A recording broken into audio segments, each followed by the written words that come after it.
All right, we'll just get started. I'm starting out with some housekeeping, so more folks will join us as we go.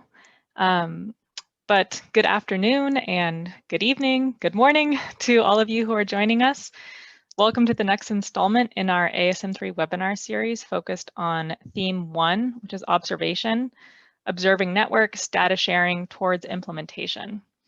My name is Lindsay Arthur. I'm part of the ASM3 Organizing Committee from the Icelandic Ministry of Education, Science and Culture.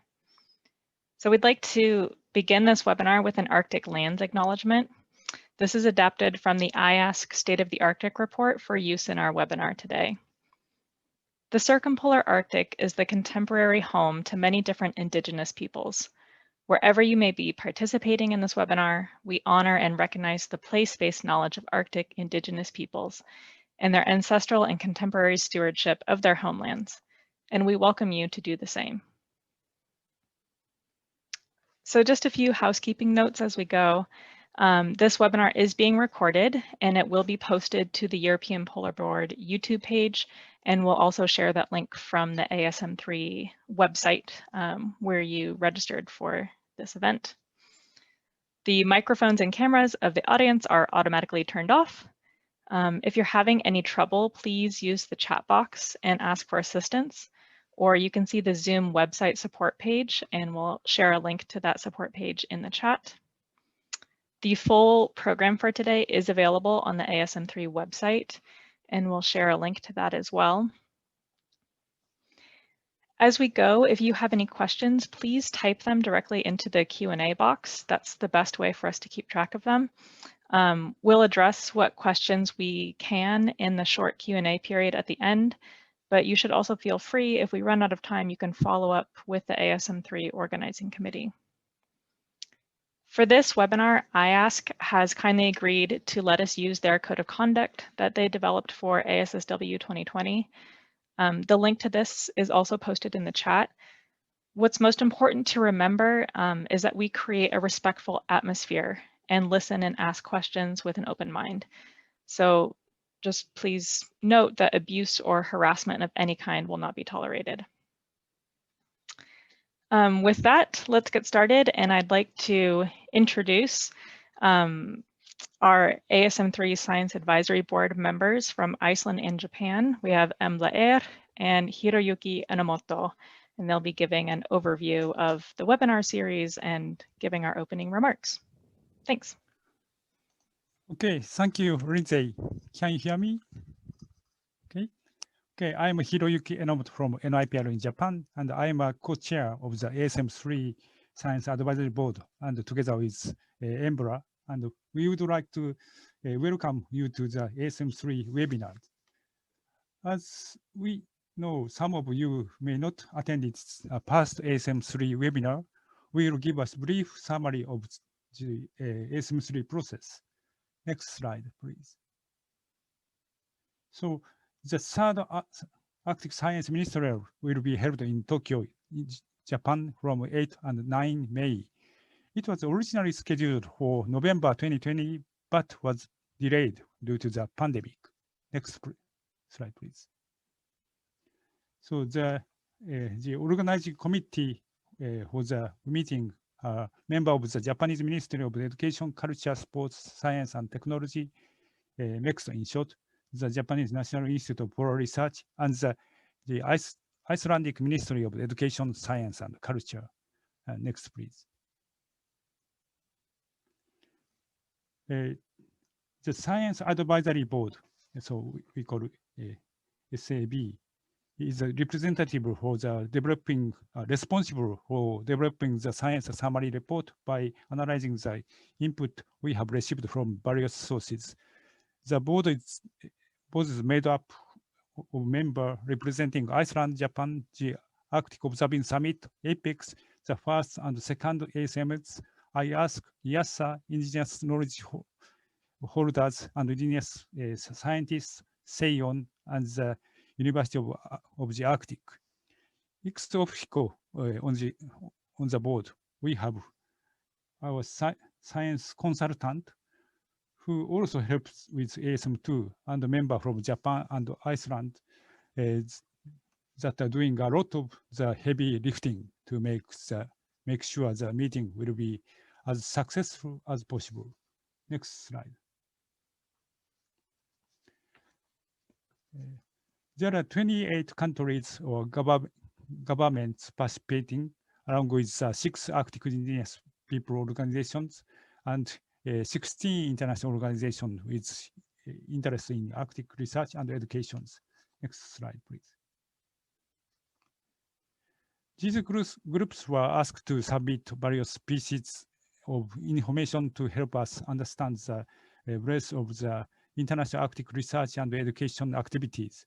This information plus online feedback from the forums and statements from various Arctic science conference all feed into the products from the ASM3.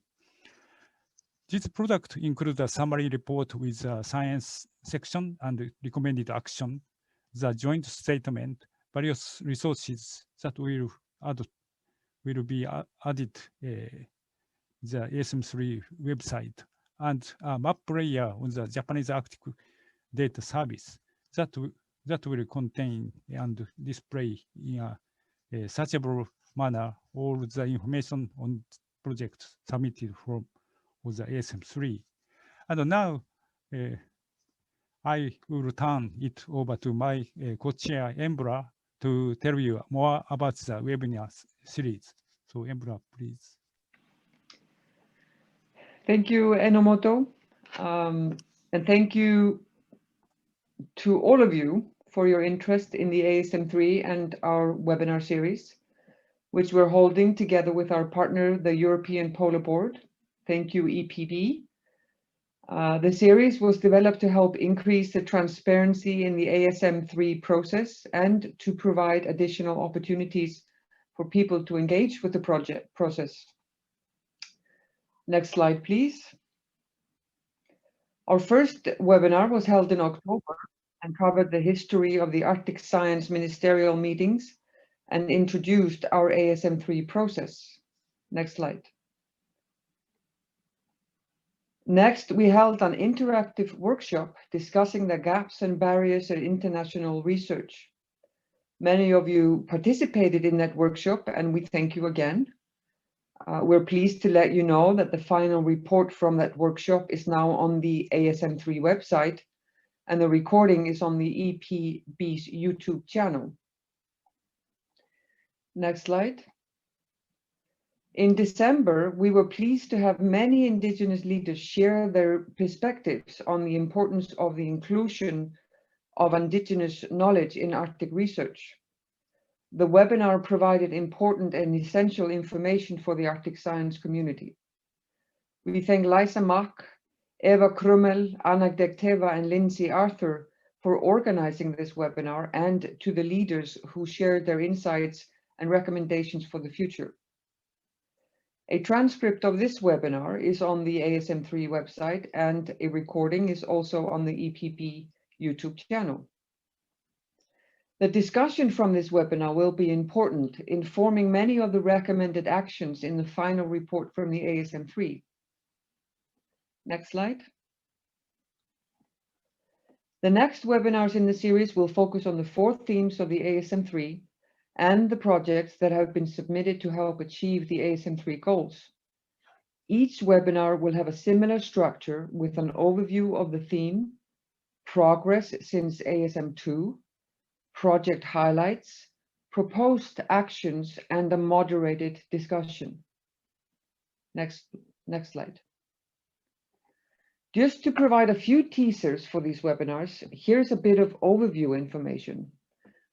We received 174 project updates and 252 new projects in support of ASM3. These projects were mostly international in nature and covered all fields of science. These word clouds represent data from all projects submitted. The word cloud on the left represents the number of times a country was listed as a contributor in all the projects submitted. The main cloud in the middle represents the keywords selected for all the projects submitted. You can see some main interest points of climate observation, monitoring, modeling, change, and ecosystems coming through. The final small cloud represents the number of projects that involved arts and humanities, indigenous knowledge, outreach efforts, and natural and social sciences, pardon me. If it was community driven and if it involved education and or capacity building. While most projects focused on natural sciences, we were pleased to see that social sciences were also quite involved. Next slide. There is a lot of information to digest, and we are pleased to share it with you through the next webinars, so mark your calendars. You can see the dates on the slide. Next slide. For our webinar today, Hajo Eicken, Director of the International Arctic Research Center at the University of Alaska Fairbanks and the Arctic Observing Summit representative on the Science Advisory Board, will provide an overview of the 141 projects submitted to Theme 1. This presentation will be followed by 5 project presentations that we felt showed the diversity of the efforts submitted to this theme.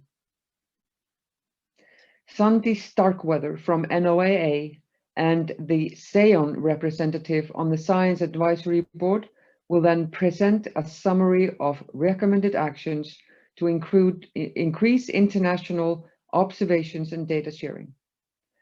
We will then hopefully have some time for discussion. So without further ado, Hajo, please. Thanks. Thank you, Embla. Welcome everybody. Good morning, good afternoon, good evening. I'm Hajo Eicken. I'm speaking to you today from Troth-Yeda, the traditional homelands of the Lower Tanana Dene people here in Fairbanks, Alaska, at the University of Alaska Fairbanks. And I wanted to give a brief overview, as shown on the next slide, of both the broader setting of the Arctic Science Ministerial. I see there's a number of people on the call here who know quite a bit about that themselves. Before delving in and talking a bit about progress made since the last Arctic Science Ministerial #2 held in 2018, and then briefly review some of the submissions to the 3rd Arctic Science Ministerial. And then, of course, I'm excited to learn more about some of these outstanding submissions that have been made. We've highlighted and identified 5 that will be represented by our guest panelists here today. So let's jump right in. If I could have the next slide, please. So first, let's briefly recap what is the setting of the 3rd Arctic Science Ministerial. What has happened in terms of the broader perspective of Arctic and global environmental change since 2018? I'd like to illustrate that with 4 examples. Here's the first one. This is the Intergovernmental Panels on Climate Change Special Report number 15. A lot of you, I'm sure, are aware of this. The figure here highlights one of the key findings of that report, and that is recognizing the Arctic as a unique and threatened system that at a projected 1.5 degrees centigrade global warming is expected to experience severe and widespread impacts and risks with significant potential for irreversible and persistent climate-related hazards with global repercussions. And of course, as we're aware, 1.5 degrees centigrade global warming is, under current situation, a very optimistic scenario. On top of that, of course, we know that amplification of global warming in the Arctic will increase those numbers significantly within the Arctic realm itself. The next slide gives you a brief summary of another important IPCC report that has appeared most recently. That is the report on oceans and cryosphere, which has a specific section on the polar regions and the Arctic. You see some of the projected impacts and intertwined changes in the Arctic highlighted in the figure on the right. But I would like to paraphrase from the key conclusions that the special report made specifically that response options, response to climate change, and specifically response in the Arctic can lessen impacts of change, build resilience, and provide for some time to put in place effective mitigation measures. But the finding of this special report also is that institutional barriers currently limit the efficacy or effectiveness of these responses. And even though some of the polar governance and specifically Arctic governance systems have recently been strengthened, they are not at present rapidly adapting or robust enough to address the challenges and risks posed by the expected changes. So just next two slides, if I could have the next slide, this will illustrate this a bit further. Here's a figure from a synthesis compiled by US, Russian, and Norwegian scientists for the Bering and Barents Seas, showing the northward shift of commercially important fish species, here the pollock, Pacific cod, and Atlantic cod, over the past decade or so. That is understood to be a result of substantial warming in these areas. In particular, in the Bering Sea, you have a dramatic loss of the so-called cold pool, which is linked to sea ice formation. And those changes are not just important from a commercial fishing perspective and a broader environmental perspective, but they also have very substantial impacts on indigenous and coastal communities in the region. The next slide gives you an example of this. These are, this is a summary of observations of the Alaska Arctic Observatory and Knowledge Hub, or AOK. You have a number of Inuit observers and ice experts who have been reporting over a number of years in a community-based observing network changes in these coastal environments. And in particular, in the last few years, they've highlighted an increase and acceleration of some of these changes in the Pacific Arctic sector, with, in particular, strong intertwining and interconnectedness between sea ice loss, ocean warming, changing weather patterns, and a range of impacts on coastal areas. But I do want to highlight that on the Atlantic side, in Svalbard, residents in Svalbard have been impacted by increased landslide risks in association with permafrost degradation and changes in precipitation patterns. So the next slide then gets us to the Arctic Science Ministerial. What is the potential and relevance or significance of the Arctic Science Ministerial? This is my perspective as a science advisory board member. It's not the formal perspective, but it's clear that current conventional response, research and governance mechanisms are inadequate with the pace of change that we're seeing in the Arctic. And this includes, of course, responses and adaptation by indigenous peoples at the community level. Those communities have been taxed substantially by challenges, but also at the same time responded and built capacity, but clearly require significant support and international collaboration. The transboundary and global impacts of these changes in the Arctic clearly require internationally coordinated and collaborative approaches that are focused on the shared benefits and services the Arctic system provides at the global level. And that all calls for executive level government attention and support that is focused into high priority themes and initiatives, in particular those that hinge on international collaboration and coordination, but at the same time also approaches that are iterative, that can respond rapidly and help the broader community along. And you see that represented very nicely in the cycle, observing, understanding, responding, strengthening. That is a key element of the third Arctic Science Ministerial. Next slide will show you now a brief summary of progress made more in the vein of observing itself. Since the last Arctic Science Ministerial, you'll see a timeline here from 2018 through 2021. We see substantial alignment and coordination and increased collaboration of activities that are central to observing. And the next slide focuses on increased collaboration between the Arctic Councils and International Arctic Science Committees, sustaining Arctic Observing Networks, or SAON, activities with those of the Arctic Observing Summit, Observing Summit is more of a bottom-up, community-driven effort to foster coordination, collaboration. For the last summit in 2020, 6 working groups put in quite a bit of effort, but I'm particularly encouraged by the fact that these working groups now are very well networked and linked to develop synergies between the SEAN Committee on Observations and Networks and the SEAN Arctic Data Committee and other groups. I'd like to highlight in particular the Indigenous Food Security Working Group under the Arctic Observing Summit, which has made tremendous progress over the past several years.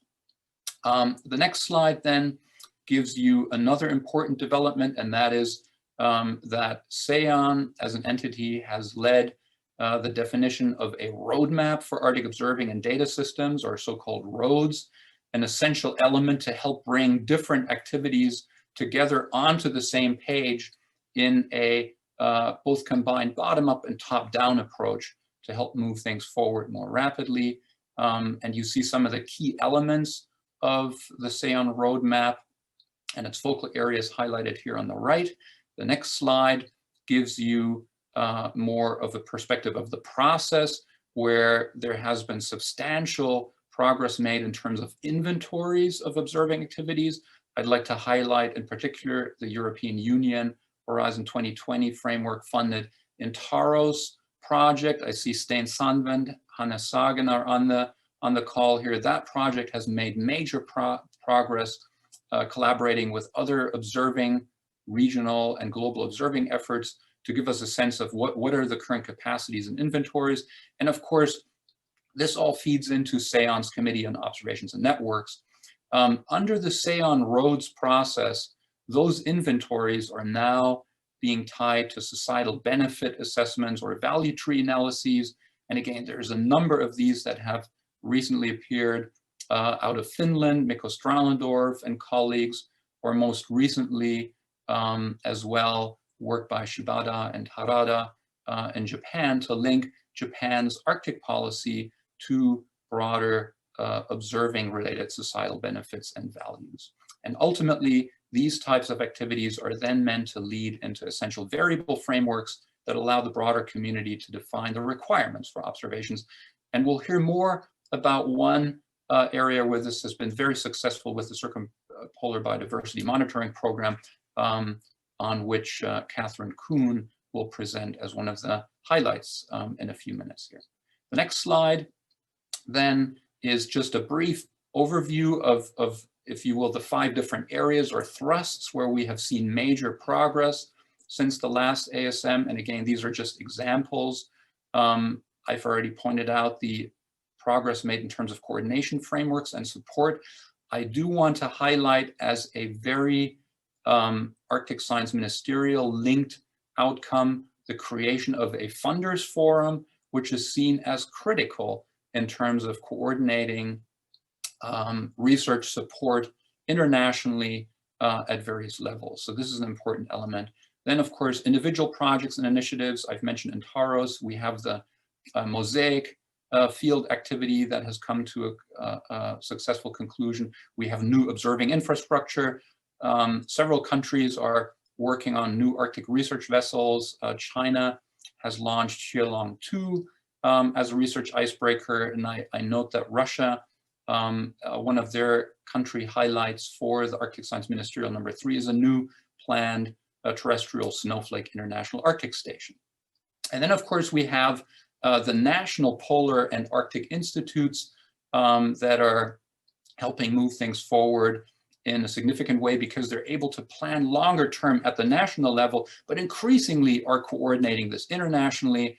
Again, one highlight is the National Institute of Polar Researches in Japan, Arctic Data System. Korea's COPRI has done quite a bit in terms of sustained observing connected internationally, as has Germany's Alfred Wegener Institute. And the Svalbard Integrated Earth Observing System, or SIOS, is a great example of how these efforts can come together. And then finally, I do want to acknowledge major progress made in the food security and food sovereignty area with respect to observations. Inuit Circumpolar Council Alaska has been a major leader, both thought leader and initiator of conversations around these topics. So then to just briefly give you a glimpse in the next slide of the submissions to the third Science Ministerial, here are some word clouds and a reference to the total number of observing related submissions. These are a few more than the number if you've seen before, 158. The final slide now here breaks those down in an analysis. If I could have the next slide, please. The next slide gives you an overview of these submissions from an observing perspective. You're seeing that roughly a quarter of the total submissions is affiliated with actual existing observing networks. But note also here, item number number C, that not all of these provide truly ready access to data. So that's something to work on still. And also note that a significant number of submissions is not directly tied to structured observing approaches. So that's an area where hopefully Sandy Starkweather in her remarks later can give us a better perspective on what are some of the things that we might want to move towards in the future. I also want to note that at least from my perspective personally, the representation of Indigenous leadership participation that's been submitted here in the way of information, the 9 projects here doesn't necessarily reflect the total engagement. I'm very interested in hearing more from Nora Johnson as one of the highlights about their survey of activities. So let's jump right in then and have a look at some of these highlights. If I could have the next slide. So here's the 5 submitted activities that we will be looking at in a bit more detail. We'll start with an overview of the Synoptic Arctic Survey from Øyvind Paasche with the Bjerknes Center for Climate Research and NORCE, who's also the chair of the Synoptic Arctic Survey Scientific Steering Committee. So Øyvind, please. Thank you, Hajo, and greetings from Bergen, Norway. Thank you to the organizers for providing this opportunity to present the Synoptic Arctic Survey. And the homepage address you can find on the lower part of this page. So what is the Synoptic Arctic Survey? Well, it's a bottom-up, research-driven initiative aiming at collecting empirical data in the Arctic Ocean that cannot be done in any other way than through cruises. SAS was already up and running in 2020 with 2 cruises and continue this and next year. It builds on involving the coordination of many research vessels, although not all are icebreakers. Our goal is to further our understanding of how this wonderful and complex Arctic Ocean engine works. And in order to do so, we jointly need to generate a comprehensive data set that allow for a complete characterization of the Arctic Ocean. This would include hydrography and circulation, carbon uptake and ocean acidification, trace the distribution and pollution, and organismal and ecosystem functioning and productivity. So the new SAS dataset will provide, I believe, a unique baseline, in lack of a better word, which will allow us to track climate change and its impacts as they continue to unfold in the Arctic. Many will surely benefit from such a coordinated data collection in the years to come. And I think it's also a reminder that by working closely together, we learn not just more about the natural systems that we study, but we also become friends, which I think is a key asset in a rapidly changing world. The Scientific Steering Committee have representatives from all countries presently engaged in SAS, but are always open for newcomers. Can I have the next slide, please? So what is the overarching question that SAS poses? It is, what are the present state and major ongoing transformations of the Arctic marine system? And we think of the Arctic Ocean in terms of 3 segments. We have the physical oceanography, in blue here, in green, the marine ecosystems, and in yellow, the carbon cycle and acidification. Next. So just to give you a few teasers from the different segments. For physical oceanography, one of the research questions would be, what are the changes in water mass sources, sinks, and transformations? This is obviously important for both marine ecosystems and carbon cycle and acidification. Next.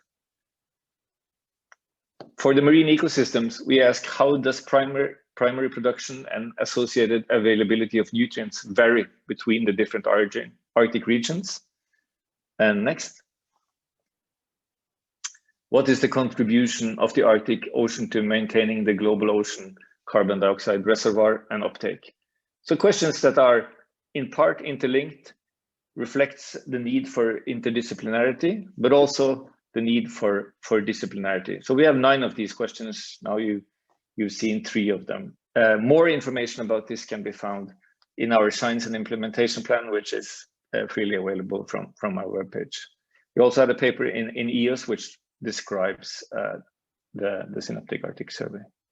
Next. So which areas do we cover? This is our pre-pandemic planned SAS Cruises. And so this is not something which is cast in concrete, but 2 of the cruises that occurred this fall was the Japanese cruise with Mirai and the Korean cruise with Aram, both in the Chukchi Sea and partly into the Beaufort Sea.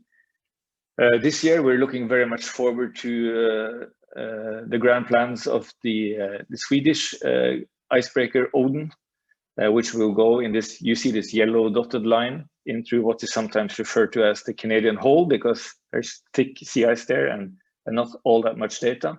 And there will also be other cruises. Some are still developing, but some of the cruises are at least set. And this also, for instance, includes the Norwegian one. Yes. It also includes the Russian, German, and Swiss cruise.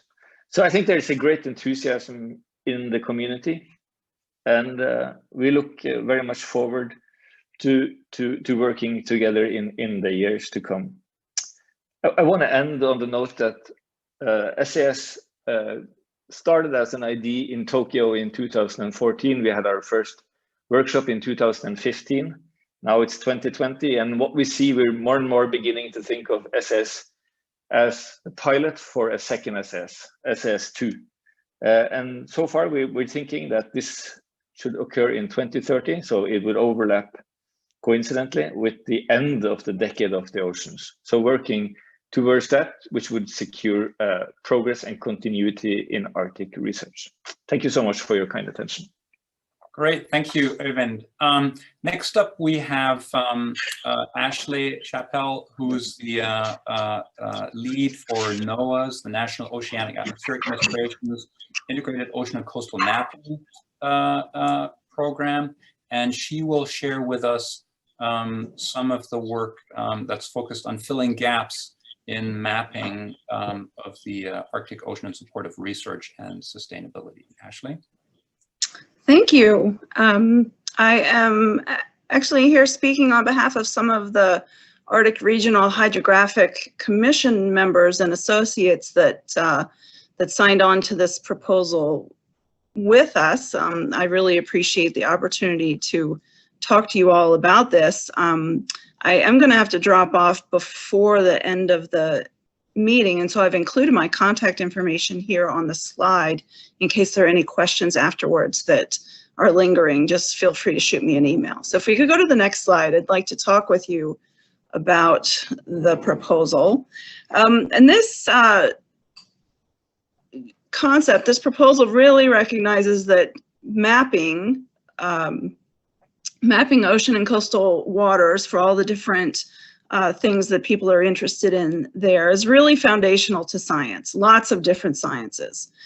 We are pretty safe in saying that the Arctic is in many ways unsurveyed or poorly mapped, especially as more and more water is appearing with the loss of sea ice. So these areas there are areas that have never been mapped or were mapped many years ago. Geospatial mapping is really important for things that we all recognize, both in a very timely operational way and in a scientific way. But I would say that science is actually involved in all of them, whether it's operational, safe navigation, dealing with oil spill responses, with trajectory modeling and oil and ice, climate adaptation strategies, coastal community resilience, coastal erosion, permafrost thaw, and the impacts of that, how to help communities plan, and then many, many other Arctic science efforts that are all focused on helping to understand and sustainably manage Arctic ecosystems and the living marine resources there, making sure that people's lives and livelihoods that have existed for eons can be sustained. So this ocean and coastal mapping may seem really basic, but it's actually, I think, a very critical component to the sciences that happen in the Arctic. We created this proposal sort of in the realm. Mapping is having a moment right now with CVED 2030, which is very exciting. The UN decade. We have International Hydrographic Organization and other Arctic state goals for mapping, including the USA with our recent National Ocean Mapping Exploration and Characterization Strategy. So I think mapping is having a moment, and I'm excited to be talking about it. I did want to say again that a number of our Arctic Regional Hydrographic Commission members have joined in this proposal: Canada, Denmark, and Greenland, Norway, Italy, and more are welcome. Obviously, there's plenty of room to be mapping in the Arctic. We don't need to sort of eliminate anyone who wants to participate. Other interesting aspects of this are increasing diversity in the mapping. It's obviously related to many different STEM disciplines, and it's an opportunity to increase the diversity of people participating. And then something that excites a lot of people, of course, is the technology, the research and development angles of uncrewed platforms, or how can we more efficiently collect mapping data of different types in the Arctic using uncrewed systems and other technologies that eliminate the need to just send a ship up there every time. Force multipliers, using more uncrewed systems as ancillary and all of that. So just to wrap up, I don't know if this has happened on your slide. It seems to be a little bit cut off on mine, but just some notes on how to participate. First and really key, and this is something that if you've followed along with CBED 2030 or any of the other major global international mapping efforts, that is to share existing mapping data. That there may be data already that exists that's not too ancient, but that can be brought in to help fill gaps and sent to global data centers like the DCDB to be stored and shared. Next is to identify gaps where we need to map. And then obviously, a big theme here, coordinating and collaborating on that mapping. And this is the part that's cut off on my slide, so I apologize. But getting out to do that mapping together and using our scientific cruises to collect mapping data where we can, using ships of opportunity, scheduling mapping, all of that, transit surveys, crowdsourced data, just encouraging all those different ways that we can participate in mapping. And so the proposal goes into that. I'm happy to talk about it more. I think that my time is up though, so any questions, please just follow up with me later. Thank you. Thank you, Ashley. Next up, we will hear on an autonomous observing system. Presenter will be Salve Dahle, who just stepped down as director of Akvaplan-niva in Norway, has been working in the Arctic since the 80s as a marine biologist, and also happens to be one of the founders of the Arctic Frontiers Conference. So Salve, please. Thank you, and hello everybody, and thanks for the opportunity to speak at this important event. We all know that to carry out environmental observations in the Arctic is expensive. And use of the state-of-the-art technology may help reduce these costs. Next slide, please. So we have in the recent 10 years, been working with autonomous vehicles, gliders, marine gliders, which are piloted from your computer and data transferred back in real time to your computer. We think this may be part of the future, although it definitely is a challenge still to operate in waters with much ice. These marine gliders, they have no engine. They take advantage of waves, wind, solar energy, and gravity for their movement and energy production. They have no disturbance to the environment and can thus observe the nature as close to reality as possible, even from the very surface of the water, which always is a challenge with a research ship. And they are flexible. You set your waypoints and you may adjust your waypoints while the expedition is ongoing. And they can stay 2 to 3 months at sea. And they acquire a lot of data in a very cheap way. But they also work very easily alongside a research ship. Then there's an extremely rapid development of sensors. What is possible to observe today is much more than yesterday. So we have been using them for meteorology, wind, air pressure and temperature, for oceanography, temperature, salinity, oxygen, ocean currents, and particles. Also biology for, say, zooplankton, fish and fish fry, marine algae, and marine mammals. But also in chemistry, marine pollution, including mapping of plastics. Next slide, please. So actually, we see there are different sensors already available for very much of the ecosystem. Say from the marine mammals, through the fish species to zooplankton, and all the way to phytoplankton, using different kind of state-of-the-art sensors, which are commercial sensors. And as I said earlier, there's a rapid development of these. So we at present, we are operating surface gliders driven with wind and waves and with a solar panel, which are constantly recharging the battery, and also diving gliders that can dive down to 1,000 meters. As important as the observations itself is to have a data management system. So as I said, we are piloting the gliders from our computer, but also we receive the data back to a computer either through the mobile phone system or through satellite. And then you have to have a system to handle data.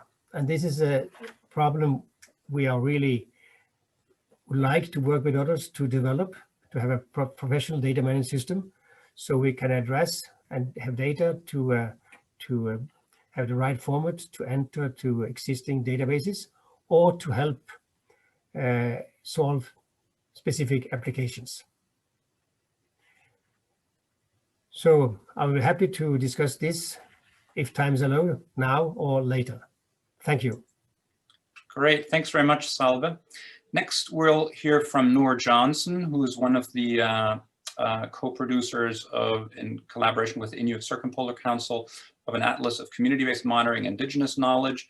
Noor is a cultural anthropologist working on environmental knowledge and equity at the National Zone Ice Data Center at the University of Colorado Boulder. Noor? Great, thank you, Hajo. Next slide, please. So I just want to briefly introduce you to this Atlas project. This is a project that, as Hajo mentioned, was led by the Inuit Circumpolar Council with a number of collaborators and supporters, including the Exchange for Local Observations and Knowledge of the Arctic, which is a program that I lead out of NSIDC. And the the atlas was really developed as a tool to raise the profile and visibility of these community-based efforts within the broader observing system. So we had, it was part of a larger effort where we developed a survey. We did outreach to identify programs and invited them to fill out the survey and return it to us.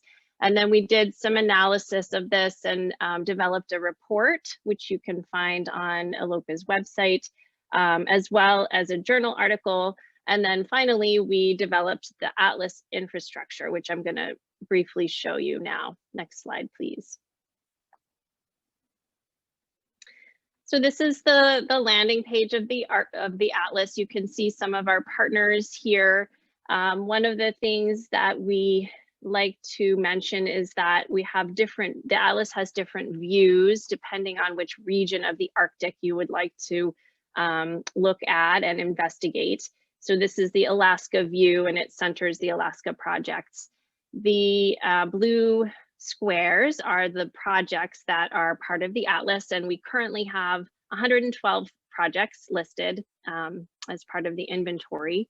And then some of the projects are clustered together. So there are some communities that have a number of different community-based monitoring and observing projects taking place in that location, co-located. So in that case, it displays as a cluster. And if you go to the next slide, I can show you how to look in more detail at that. So here, I have clicked on a cluster of 3 projects that are taking place on Northern Baffin Island, and the community is Clyde River. You can see there's 3 projects in the Atlas from Clyde. And then next slide, please. If I were to click on the middle project, it would load some information submitted from that project. That would tell you as the reader or visitor about who initiated the project, how to get in touch with the point of contact, what phenomena is being observed by this project, what are the issues of concern that really motivated the communities to establish the project, whether it's completed or ongoing, information about data collection and use, and whether and how Indigenous knowledge is involved. Next slide, please.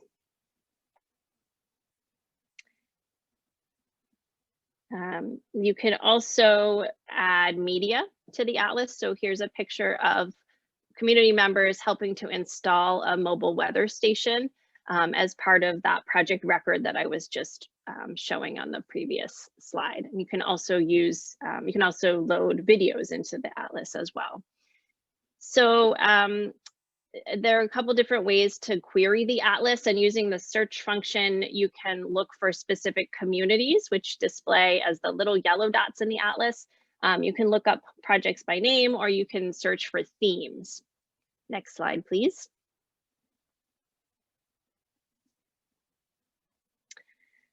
And Hajo mentioned that since the last, since ASM2, there have been a number of new local observing efforts and community-led and Indigenous-led observing projects that are just now sort of being developed and coming online. So this Atlas was an infrastructure that we built and was intended to be sort of continuously updated. And we would like to take that on. That's something that we're looking for resources right now to include some of these newer projects that have been developed over the last 5 years. And we also have goals to enhance some of the information and enhance some of the querying functions so that you can look and compare across projects to see, projects that have similar goals or collecting similar data.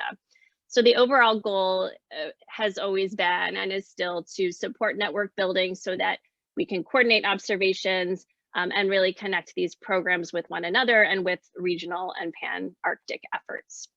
Please feel free to get in touch with me if you have suggestions of programs or any questions about the Atlas. Thank you. Great. Thank you, Nora. Next, we'll hear from Catherine Coon, who is the Chief of Environmental Sciences Management with the Bureau of Ocean Energy Management in Anchorage, Alaska, but is also co-chair of the Circumpolar Biodiversity Monitoring Program. and she'll provide a highlight on that topic. Catherine? Yes, good morning from Alaska. As Hajo mentioned, my name is Kathy Coon. I work for the U.S. Department of Interior, Bureau of Ocean Energy Management, and I am presenting today on behalf of the CBMP program, and my other co-chair is Tom Christensen from the Kingdom of Denmark. As the Arctic continues to experience a period of intense and accelerating change, it has become increasingly important to have better information on status and trends of Arctic biodiversity. However, current monitoring practices in the Arctic are fragmented and incomplete. The Arctic Council has recommended that long-term monitoring efforts and inventories should be increased and focused to address key gaps in knowledge to better facilitate the development and implementation of conservation and management strategies. CAF, Working Group for the Arctic Council, has developed the Circumpolar Biodiversity Monitoring Program in response. The overall goal of the CBMP is to facilitate more rapid detection, understanding, prediction, communication, and response to the significant biodiversity-related trends and pressures in the Arctic. The resulting information is designed to be used to assist policy and decision-making at a global, national, regional, and local levels. The CBMP utilizes existing monitoring capacities in the Arctic through enhanced coordination and integration of already established monitoring resources. Through the enhanced coordination of existing monitoring resources, there is an improved ability to identify priority gaps in current capacity and improves comprehensive and cost-effective monitoring. To this end, the CBMP is leveraging monitoring activities to establish linkages to the global biodiversity initiatives. Next slide. The CBMP is an international network of scientists, governments, indigenous organizations, conservation groups working to harmonize and integrate efforts to monitor the Arctic's living resources. It organizes its efforts around the major ecosystems in the Arctic, including the marine, freshwater, terrestrial, and coastal. The CBMP emphasizes data management through the Arctic Biodiversity Data Service, also known as ABDS. It also emphasizes capacity building, reporting, coordination, and integration of Arctic monitoring through its communications, educations, and outreach. And you'll see the CAF website on the slide to the right.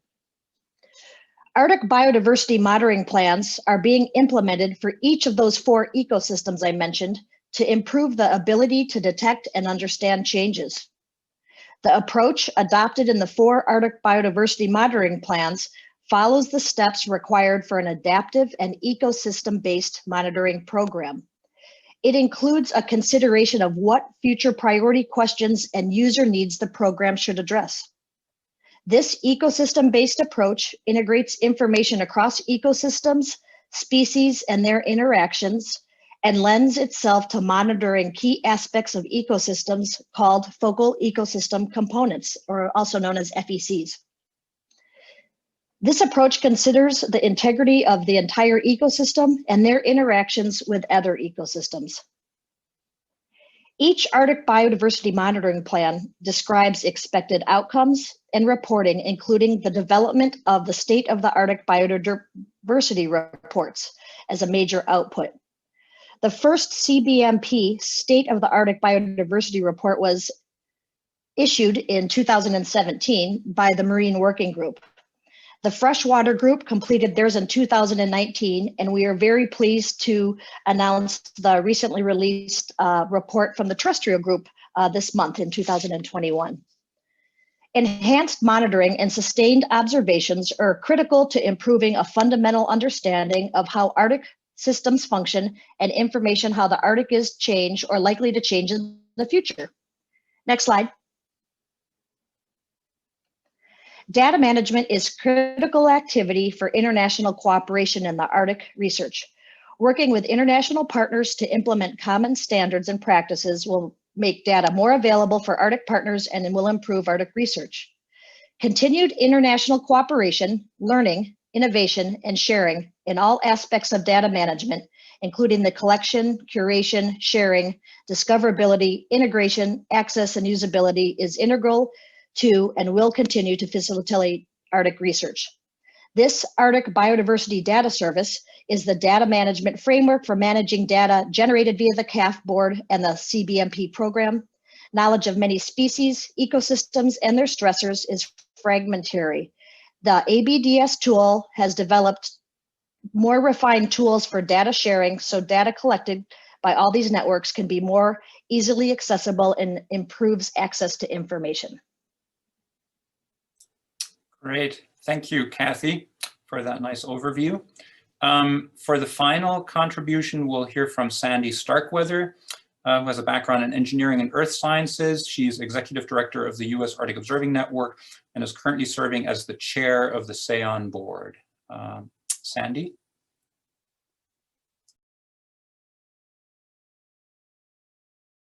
And we can't hear you, Sandy, if you're muted. Sorry. Hi, everyone. I think we can go to the next slide as I try to quickly sum up the needed actions and then present somewhat of a way of thinking about how we make these actions happen through the science ministerial process. Thanks to all the great foundational talks we just had and for including these comments. So to highlight just some of the big themes that come out of what's been submitted and the observations that have been collected in the process. Surely the one at the top of the list should be increasing the partnership and linkages between Indigenous-led efforts and scientifically driven efforts under a co-production of knowledge framework. And that and then how do we do this is going to be something I talk to on the next slide.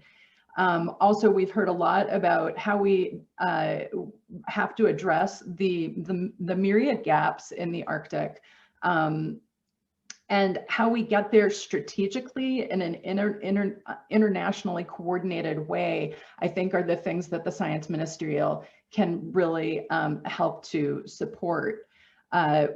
Many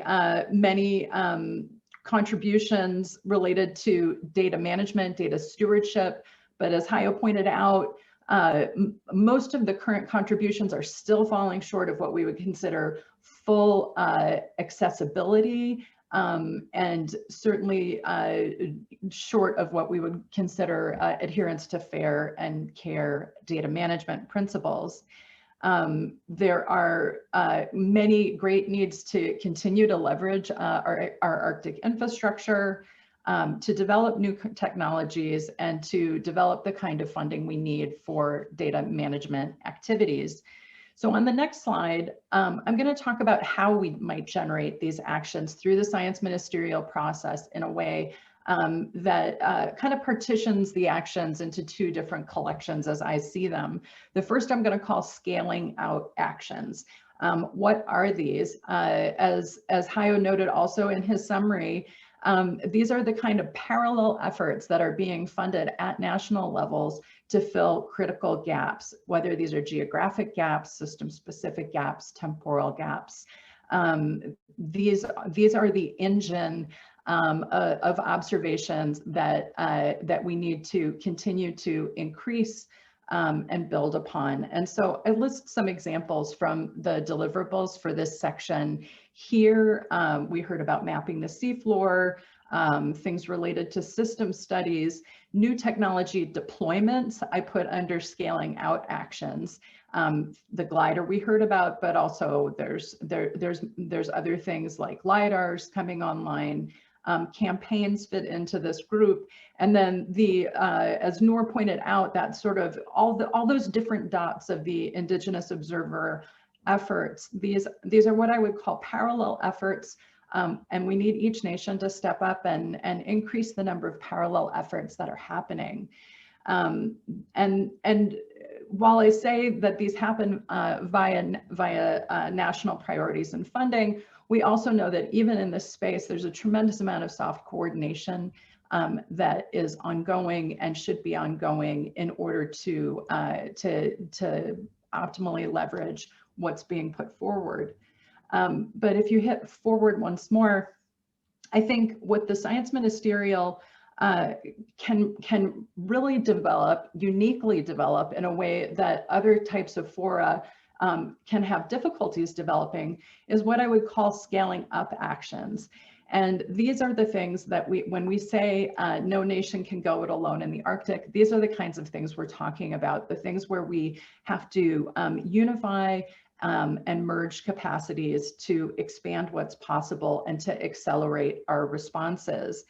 And so here, under the examples, I would point to the deliverables that are related to things like frameworks, Indigenous-led frameworks, or other kinds of multinational frameworks like the Say on Roads process, which I'm most familiar with from the list.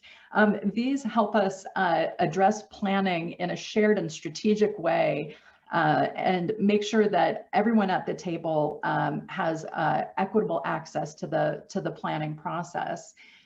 There's many great examples also of infrastructure sharing and coordinated campaign protocols. Synoptic Arctic Survey falls into this category. And then things like interoperability efforts. So putting forward the individual national data sharing platforms, the Japanese data system, these types of things, that's the needed underlayment. But working on the stitching together and interoperability, this is a scaling up action. And then also, as I said, new technology deployments, that's a scaling out action, new technology development, generating the kinds of public-private partnerships and clear understanding of what the observing needs are. This is a scaling up action. And so how is this kind of action developed? So of course, multinational funding is critically important, everybody pooling resources where and how they can. But I also want to underscore the importance of each country who's participating having their own strong national Arctic coordinating bodies, national committees to support Arctic work so that the fragmentation is addressed at the national level to strengthen what needs to happen internationally. I list some examples. Oh, and sorry, and the last piece I wanted to say is these bodies and leadership from these bodies can generate clear national mandates to cooperate in these large framework processes. And amongst these, I underlined the Arctic Funders Forum. So I'm aware that we're past time. I hope I didn't exacerbate that, and thanks for your attention.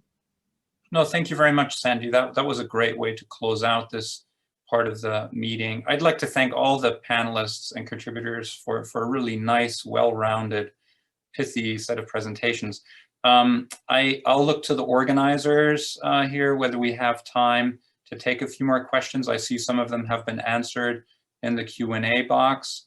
If there's any additional ones, I think we can take a minute or two to see whether anybody else has any pressing question they would like to raise. But if that's not the case, I would encourage people to get in touch with the presenters directly. You've seen many of the emails or otherwise through the organizers of this meeting.